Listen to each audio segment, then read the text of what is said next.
one, getting ready. I was on Buffalo's Sports Radio this morning talking. Were you? Talking about you, yeah. Oh, wow. Those connections. All right, Keith. So sizzling 64 to move up the leaderboard in the second round at the Wyndham. What was clicking for you out there today? I played well. Honestly, I kept it in the fairway. When you're able to lift clean in place in the fairway and get a good lie, you can kind of attack these greens a little bit better. The rough's really thick here, so it's tough when you're not playing from the fairway to try to make birdie. I felt like I played decent in round one. I got a bad break on 15 to hit the cart path, one out of bounds, so that's 2 shots there. And really, other than that, I feel like I've just kind of kept the ball in front of me and played pretty decent. What's in terms of like Thursday, you have that washout. How did you spend that day? Did you think about golf? Did you try to get your mind off golf? What was the vibe? I mean, thankfully, there was no golf in my mind at all because of the weather. I mean, there's just nothing you could do. You couldn't go out and practice. Everything was closed. You didn't want to. It was blowing 40 and raining sideways. So we just watched a movie, slept in, had a good dinner, and just kind of restarted on Friday. What did you watch? Some chick flick. I can't. Just my wife took me there. What's the mindset this week for you? It's all or nothing, really. I felt like I've had a good season and kind of faltered at some high points and cost me a bunch of points on Sunday. And it's really just I've made the playoffs every year. I've been on tour. This will be the first time if I don't make it. So I just kind of figured I'd just go all out. I'm kind of playing from behind, and it's no fun to do that. You just kind of dig deep and do the best you can. And I'm going to have to play really well this weekend. Or I guess the next if we get it all in on Sunday or Monday. And it's really all I can do. I can't do anything else about it.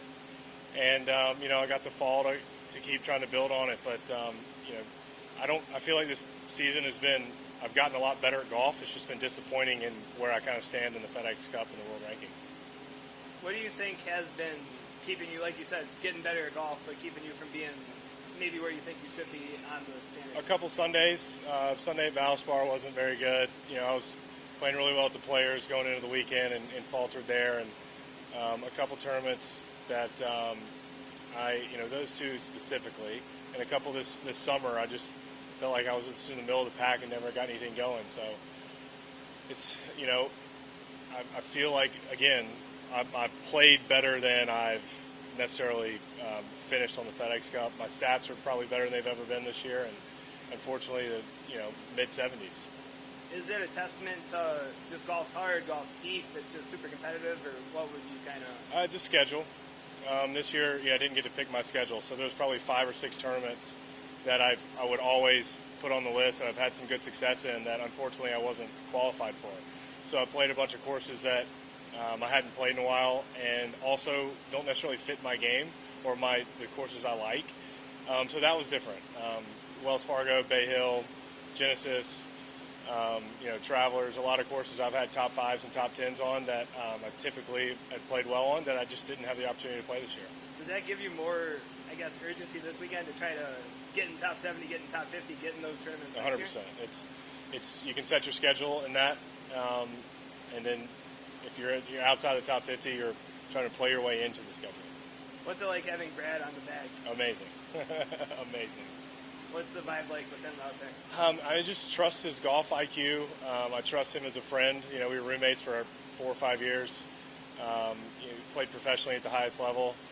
And he's coached for a living too in golf, so he just his knowledge in the game is unprecedented. And then his knowledge of me being as a friend of mine and knowing kind of my ups and downs and my positives and negatives on the course, he can handle really well. Is it fair? This is the 2-minute warning. You're down 4, got the ball back. Kind of football terms of where you are right now.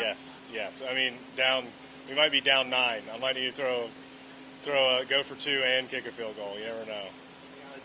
Yeah. Yep. Thank you, Keith.